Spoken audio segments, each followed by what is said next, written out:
Welcome to Science Store online classes.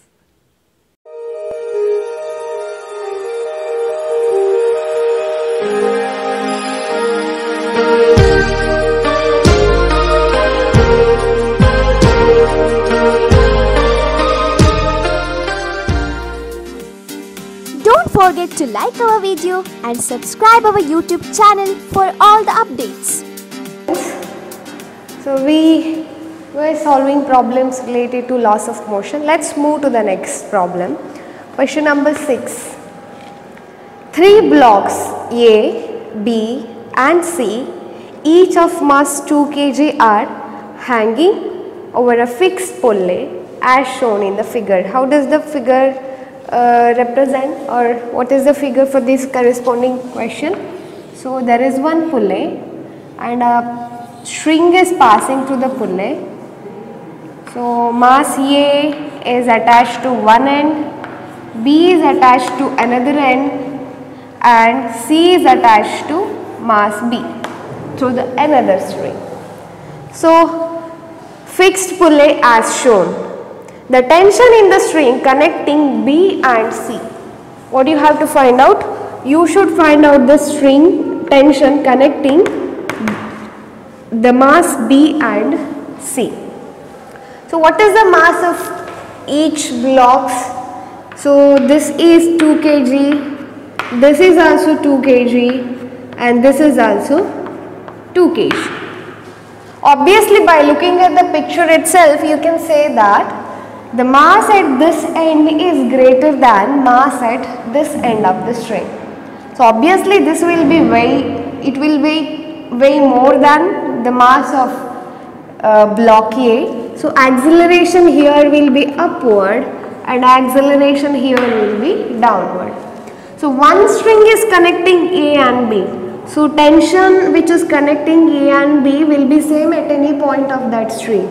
So tension here if I take it as T1, so this is also T1. But B and C are connected through different string. So tension acting on the string is T2. Am I right? Tension acting on the string is T2. Now they are asking what is T2? What is T2? We have a direct formula. Either you can go according to your free body diagram, which is a tedious process and that will take a lot of time, but you will get an accurate answer. Otherwise, you have an easy method to remember the formulas related to that. So, yeah, you can directly write the formula, substitute the values and get the answer.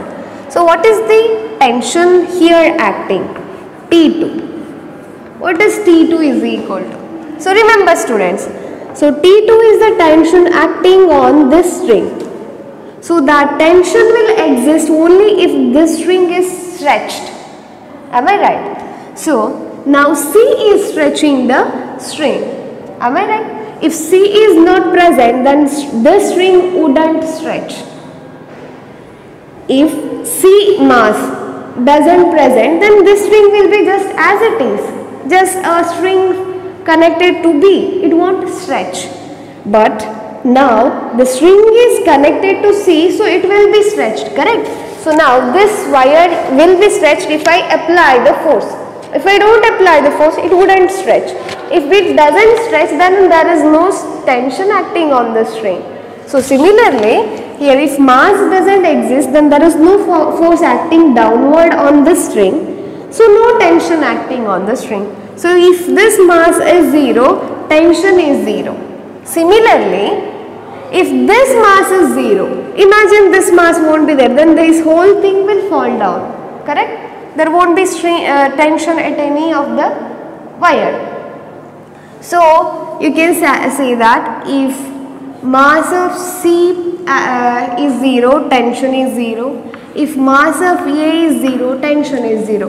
So totally how many gravitational forces acting on this, or how many forces acting on the string? One is gravitational force due to mass C, another one is due to mass A. So 2 gravitational forces acting on this particular string. Okay.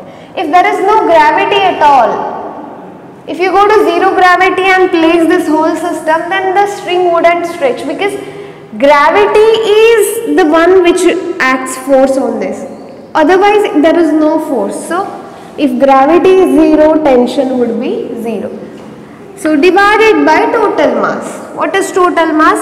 Mass of A plus mass of B plus mass of C. So, remember, if 2 is 0, both the forces are 0, tension will become 0 because 0 multiplied by anything is 0. So, 0 divided by anything is 0. Okay. If mass of this, if this doesn't exist, then MC would go 0. So, again same thing. If mass A doesn't exist, then tension will become 0. If gravity doesn't exist, tension will become 0. What if B doesn't exist? Then this string will be connected to this string.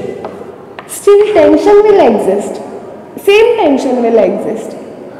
So, if B is 0, tension T2 is not equal to 0. This is the formula. So, now substitute here 2 into mass of C is nothing but 2 and mass of A is nothing but 2. G value is 10. We will take it as 10. Divided by total mass is 2 plus 2 plus 2, that is 6. 2 1s are 2 3s are. Am I right? So this is 3 1s are 3 3s are. So 1. So 3 3, yeah. It goes, correct? Yes. Now 4 into 3.33. So almost you should get 13.3, or if you take 9.8 is also fine. 9.8 is also fine. 13.33 Newton. You will get it if you do the calculation. So option C is the right answer. 13.33. So in case I can't remember the formula, still I have to go with the free body diagram. Is there any easy method that I can go with? Yes, you can go with the easy method. Yeah, free body diagram of C is nothing but upward force tension T2, downward force is mass of C into gravity. Am I right? So for now mass of C, let me take it as EM because I am not considering any other masses here. So let me take it as EM. Okay. So what is acceleration? Acceleration is downward. So can I say that net force is equal to M into A. So net force acting on mass C is nothing but, since acceleration is downward, then obviously weight of block C should be greater than tension T2. So you can say that mg minus tension is the net force which is responsible for this acceleration, which can be written as Em into A. So tension is equal to mg minus Em into A. So you can say that M of G minus A. So this is nothing but your tension. Now if I get to know what is acceleration, I can tell what is tension. So now what is the formula for acceleration? Acceleration is net force divided by total mass. So okay, acceleration is same for all the masses. What is the net force acting here? So one is the total force or total weight of B and C. Another one is the weight of A. Correct? So which is greater here? Obviously these two weights together are greater. Correct? These two are acting towards right side. This is going upward, right? The acceleration here is downward. So obviously this weight is greater than this weight. So you can say that the net force is nothing but weight of B and C. Weight of B and C. What is that weight of B and C? So since all the weights are same, let me take all are M because all are 2 kg, 2 kg. So let me take all M. So mg plus mg, which is nothing but 2 mg. Weight of C is mg, weight of B is mg. So 2 mg. mg plus mg2 mg minus weight of A is mg. So this is net force, correct? Weight of B and C, weight of A divided by total mass. What is that total mass? 3 into m. So now this is mg by 3m. So acceleration is g divided by 3. Acceleration. Now can you substitute that? M into g minus g by 3. So m into 3g minus g means 2g divided by 3, which is nothing but, so here it is 2, correct? So yes, this is 2, mass is 2 kg, so 4g divided by 3. Substitute the value, 4 into 9.8 divided by 3, which is equal to 13.3 Newton. This is the another way.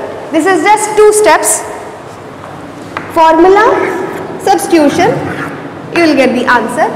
This is, yeah, couple of steps, but yeah, more accurate. This is also accurate if you could remember the formula, or if you could, if you can remember the logic. This is also easy method. Yeah, both are easy. You can go for the less time consuming one, where the formula will be already ready made and directly get into the answer. Hello students, let's move to the next problem. Question number 7. A string of negligible mass is going over a clamped pulley of mass m. So remember, here pulley is having mass.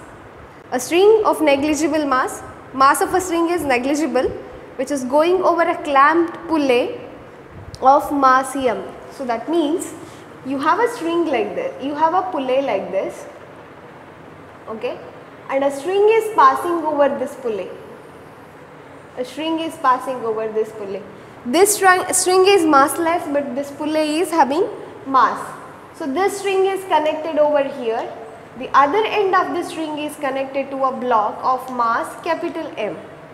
Mass of the pulley is small letter m and mass of the block is capital M.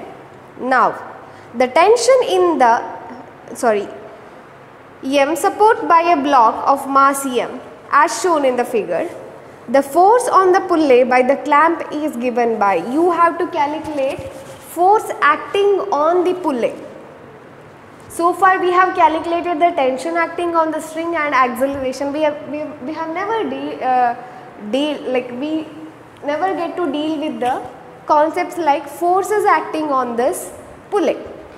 So if you are concentrating on the pulley, if you are only focusing on the pulley, if you draw the free body diagram of pulley, how does it look like? So this is the pulley having mass m. So this is the rope passing through the pulley.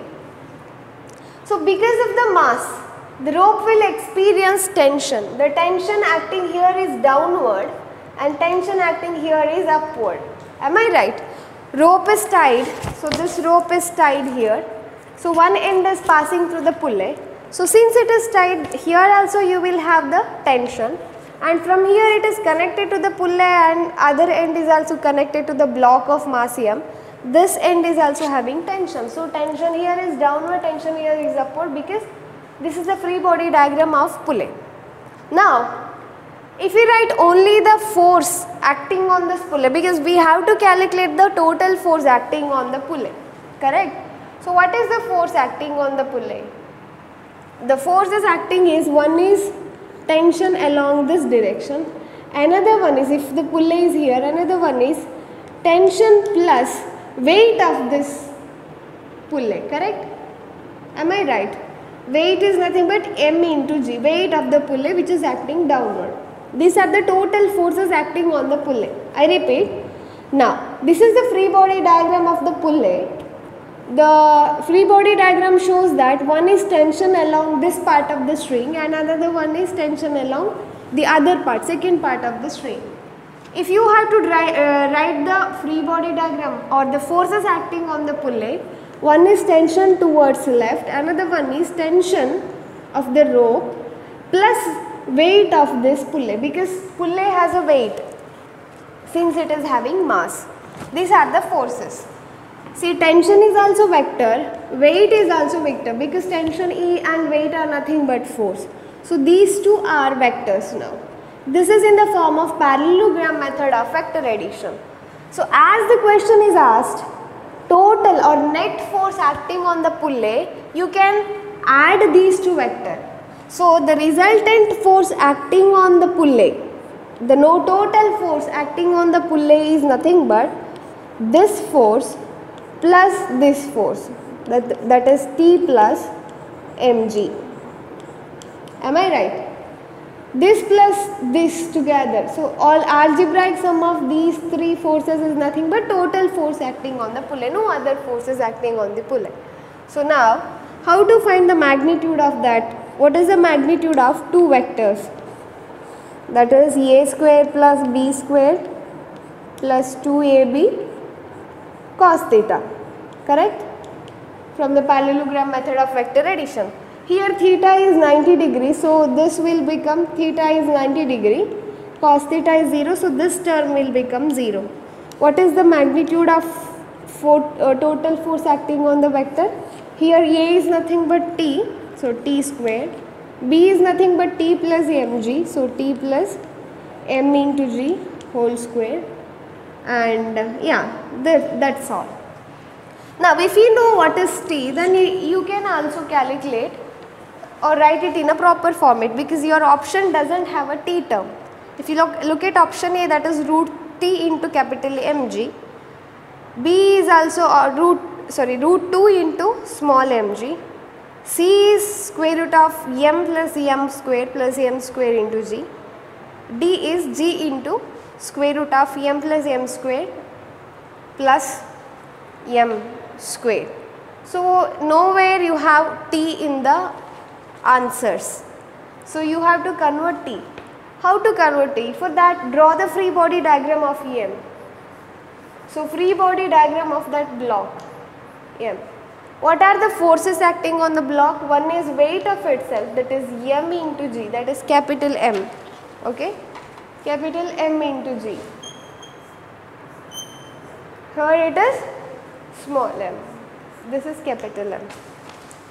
Okay, and upward force tension. So here I have showed tension is downward, here I am showing tension is upward.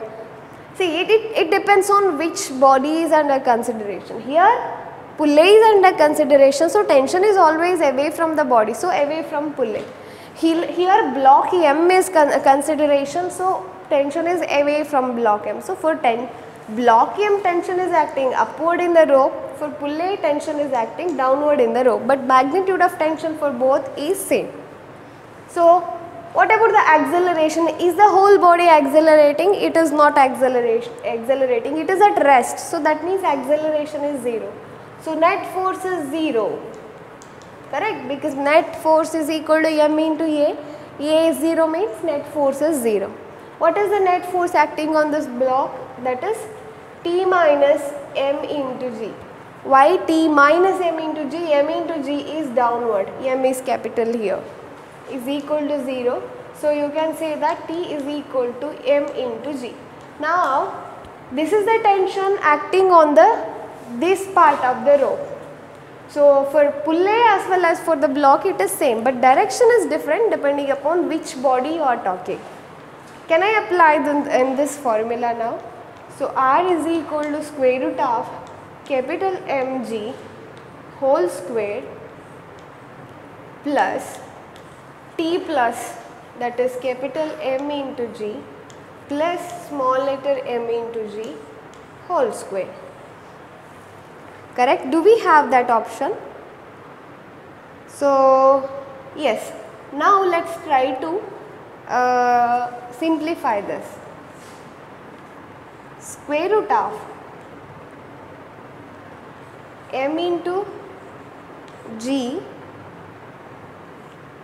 whole square plus this, expand this, m into g whole square plus m into g whole square plus 2 into m into g square.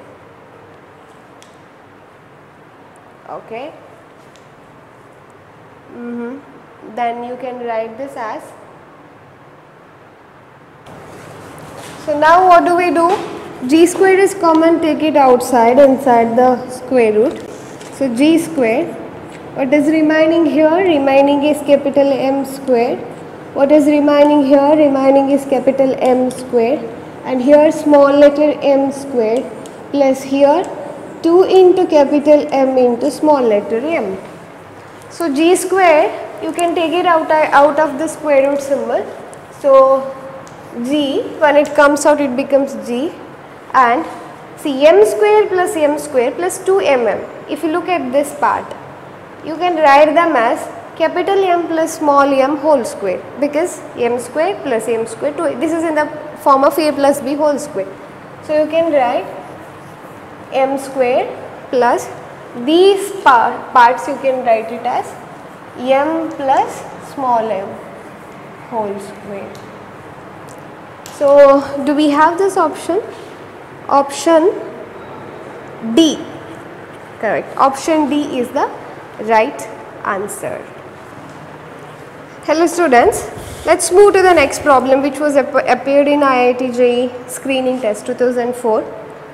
A small block slides without friction down in an inclined plane starting from rest.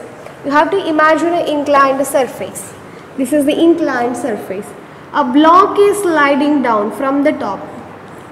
Okay. Without friction it is coming down. And from the rest means initial velocity is 0. It slides down in an inclined plane without friction from the rest. Let Sn be the distance travelled from t is equal to, so Sn is the distance travelled from time t is equal to n minus 1 to t is equal to n. In this time interval, the block travels this distance. So you should find out what? You should find out Sn divided by Sn plus 1. So this kind of problem you must be solved in a motion in a straight line chapter. So this is the distance covered for nth time. Distance covered for nth time. So what is the formula for distance covered in nth time? So distance covered in nth time is equal to u plus half into a into 2n minus 1. U plus half into ut plus half into a into 2n minus 1. This is the distance covered, sorry, this is u plus half into a into 2n minus 1. Now, what is the distance travelled in nth time? Sn is equal to, here u is 0, so half into a into 2n minus 1. What is distance travelled in n minus 1th time? Sn minus, oh sorry, we want n plus, correct? Sn plus. So Sn plus is equal to, u is 0, so half into a into 2 into, instead of n we should write n plus 1 because it is n plus 1th time minus 1. I hope you are filling. Yes, this is the distance covered in nth time. This is distance covered in nth time for the given condition, because initial velocity is rest since the object is coming from rest. This is n plus 1th time. So what do you get? Half into a into 2n, correct? Because here plus 2n plus 1. When you remove the bracket, 2n plus 2 minus 1. What do you get? 2n plus 1.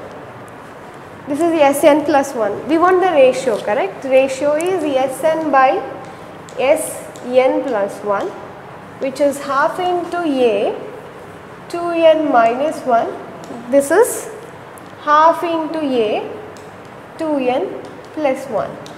Half a gets cancelled. 2n minus 1 divided by 2n plus 1. option C is the right answer, because option D is the reciprocal of it. Option C is the right answer. So this was appeared in 2004 JEE screening test, IIT JEE screening test. So they are asking a block is sliding down in an inclined surface from the rest, means u is 0. So Sn is the distance travelled by the object block within this interval. In the last second, this block travels Sn distance, correct? So what is the ratio then? N plus 1, what is the ratio between distance travelled by the same block in nth second and n plus 1 second? So this formula you must be familiar with, just substitution. So yeah, there is nothing to do with the loss of motion here. So this is one of the problem from kinematics. Yeah. Don't forget to like our video and subscribe our YouTube channel for all the updates.